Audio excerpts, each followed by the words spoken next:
Hi all welcome back. എന്തെല്ലാന്ന് വിശേഷം? എല്ലാവർക്കും സുഖമല്ലേ?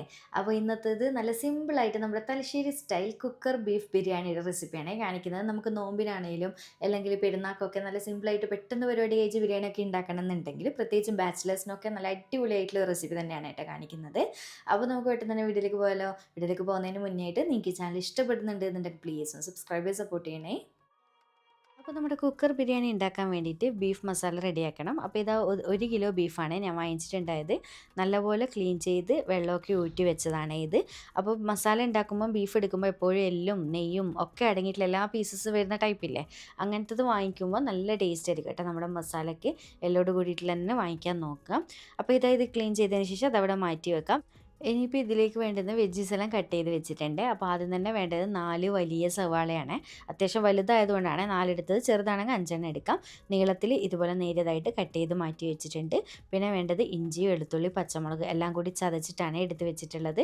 ഏകദേശം ഒരു 13ഓളം പച്ചമുളക് എടുത്തിട്ടുണ്ട്. അത് നിങ്ങളുടെ മുളകിൻ്റെ എരിവും നിങ്ങളുടെ എരിവൊക്കെ അനുസരിച്ചിട്ട് നോക്കിയിട്ട് എടുക്കുക കേട്ടോ. കാരണം വേറെ എരിവിനൊന്നും നമ്മൾ ഇതിലേക്ക് എക്സ്ട്രാ ചേർക്കില്ല. പിന്നെ 2 വലിയ ബൾബ് വെളുത്തുള്ളി എടുത്തിട്ടുണ്ട്. അതിന് നേരെ പകുതിയോളം ഇഞ്ചിയും എല്ലാം കൂടി ചതച്ചിട്ട് വെച്ചിട്ടുണ്ട്. പിന്നെ 3 തക്കാളി നല്ല പഴുത്തത് നോക്കിയിട്ട് ഇതുപോലെ ചെറുതായിട്ട് കട്ട് ചെയ്ത് അതും കൂടി റെഡിയാക്കി വെച്ചിട്ടുണ്ട്. പിന്നെ അതിൻ്റെ കൂടെ മല്ലിയിലയും പുതിനയിലയും ഒരു തണ്ട് കറിവേപ്പിലയാണ്. കറിവേപ്പില ഇട്ടിട്ടില്ലെങ്കിലും കുഴപ്പമൊന്നുമില്ല, സ്കിപ്പ് ചെയ്യാം. പക്ഷേ ഉണ്ടെങ്കിൽ ഒന്നുകൂടി നല്ലതാണ് കേട്ടോ. ഒരു തണ്ട് കറിവേപ്പില, ഒരു വലിയ കൈപ്പിടി നിറയെ മല്ലിയില എടുത്തിട്ടുണ്ട്. അതിന് നേരെ പകുതിയായിട്ടേ പുതിനയില എടുത്തിട്ടുള്ളൂ. ഇനിയിപ്പോൾ ഇതാ നമുക്ക് പെട്ടെന്ന് തന്നെ ബിരിയാണി റെഡിയാക്കി തുടങ്ങാം. അപ്പോൾ നമ്മൾ കട്ട് ചെയ്ത് വെച്ചിട്ടുള്ള സവാളയില്ലേ, അതിൻ്റെ നേരെ പകുതി സവാള ഞാൻ ഇതുപോലെ കുക്കറിലേക്ക് നെയ്യും ഓയിലും ഒഴിച്ചിട്ട് ഫ്രൈ ചെയ്ത് എടുത്ത് വെച്ചിട്ടുണ്ട്. അതിൻ്റെ കൂട്ടത്തിൽ കുറച്ച് അണ്ടിപ്പരിപ്പും മുന്തിരിയും കൂടി ഫ്രൈ ചെയ്തിട്ടുണ്ട്. പിന്നെ അത് ഫ്രൈ ചെയ്യുന്നൊന്നും ഡീറ്റെയിൽ ആയിട്ട് കാണിക്കണ്ടല്ലോ, എല്ലാവർക്കും അറിയുന്നത് തന്നെയല്ലേ.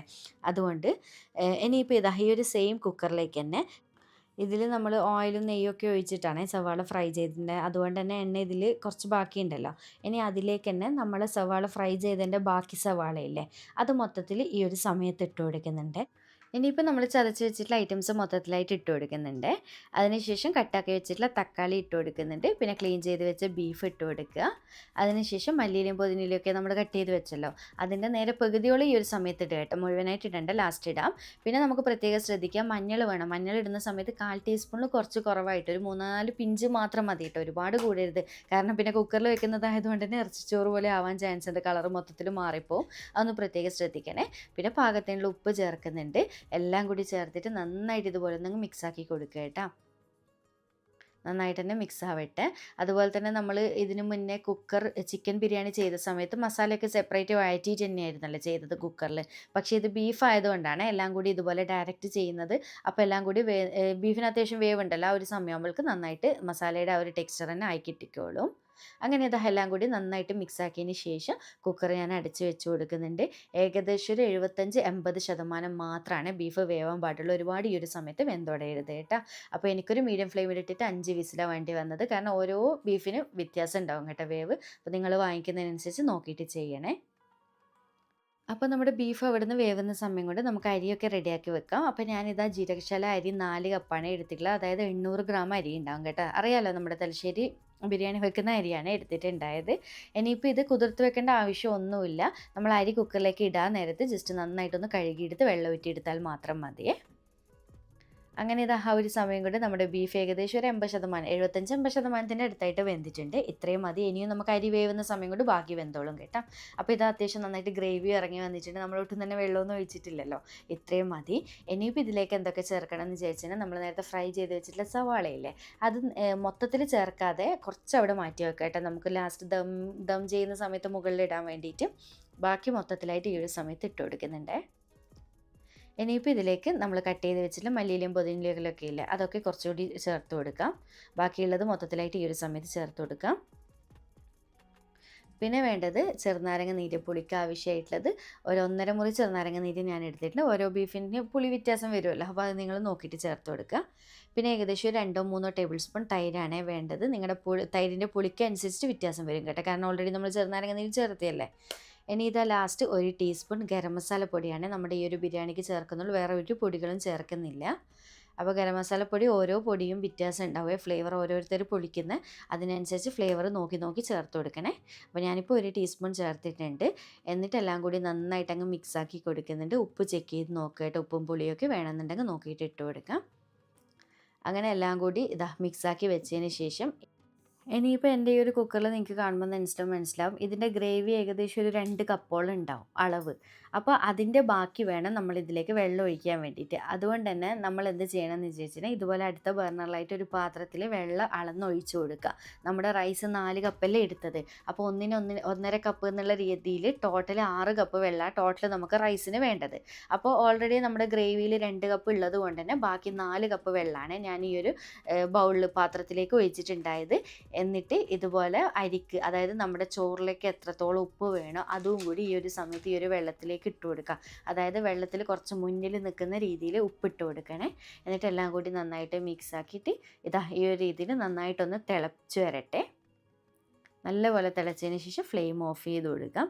ഇനിയിപ്പം നമ്മുടെ മസാലയിലേക്ക് നമ്മൾ നേരത്തെ കഴുകി ഊറ്റി മാറ്റി വെച്ച അരിയില്ലേ, അതിട്ട് കൊടുക്കുന്നുണ്ട്. മുകളിൽ അരി ഇട്ട് കൊടുത്തതിന് ശേഷം ഒരു സ്പൂൺ കൊണ്ട് ജസ്റ്റ് ഒന്ന് ഇതുപോലെ ലെവൽ ചെയ്ത് കൊടുക്കുക. ലെവൽ ചെയ്ത് കൊടുത്തതിന് ശേഷം നമ്മൾ തിളപ്പിച്ച് വെച്ചിട്ടുള്ള വെള്ളയില്ല അത് പെട്ടെന്ന് തന്നെ ഇതിൻ്റെ മുകളിലേക്ക് ഒഴിക്കാം. ഒഴിക്കുന്ന സമയത്ത് അങ്ങനെ സ്പീഡിലായിട്ട് ഒഴിക്കരുത് കേട്ടോ. പതുക്കെ ഇങ്ങനെ ഓരോ സൈഡിൽ നിന്ന് ഇങ്ങനെ പതുക്കെ റൗണ്ട് ചുറ്റിയിട്ട് ഒന്ന് ഒഴിച്ചു കൊടുത്താൽ മാത്രം മതി. കാരണം എന്താണെന്ന് വെച്ച് കഴിഞ്ഞാൽ നമ്മുടെ റൈസിൻ്റെ കളർ മൊത്തത്തിൽ മാറാതിരിക്കാൻ വേണ്ടിയിട്ടാണ്. അങ്ങനെ ഇതാ വെള്ളം കൂടി ഒഴിച്ചതിന് ശേഷം പെട്ടെന്ന് തന്നെ കുക്കർ അടച്ച് വെച്ച് കൊടുക്കുന്നുണ്ട്.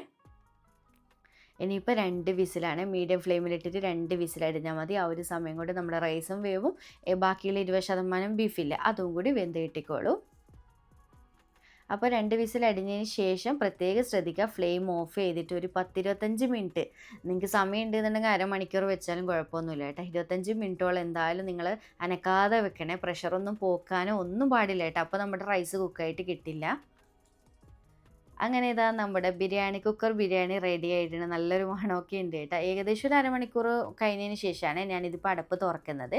അടപ്പ് തുറന്നിട്ട് എന്ത് ചെയ്യണമെന്ന് വിചാരിച്ചു കഴിഞ്ഞാൽ, അപ്പോൾ ആദ്യം തന്നെ കുറച്ച് ഗരം മസാലപ്പൊടി നമ്മൾ ദം ചെയ്യുമ്പോൾ ഇടുമല്ലോ, അതുപോലെ കുറച്ച് ഇട്ട് കൊടുക്കുന്നുണ്ട്.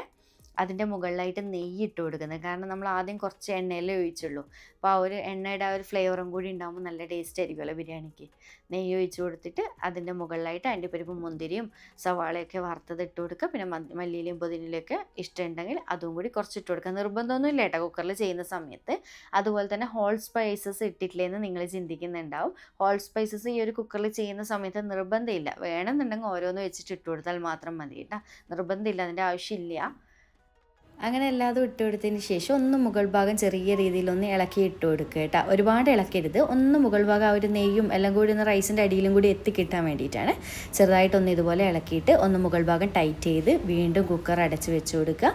ഒരു 10 മിനിറ്റ്, ഒരു 10-15 മിനിറ്റ് കഴിഞ്ഞിട്ട് നിങ്ങൾക്ക് സെർവ് ചെയ്ത് കഴിക്കുക കേട്ടോ. ഒന്നങ്ങ് ദമ്മാകുന്നവരെ ആ ഒരു നല്ലൊരു മണമൊക്കെ വരുന്നവരെ ഒന്ന് വെയിറ്റ് ചെയ്യാം.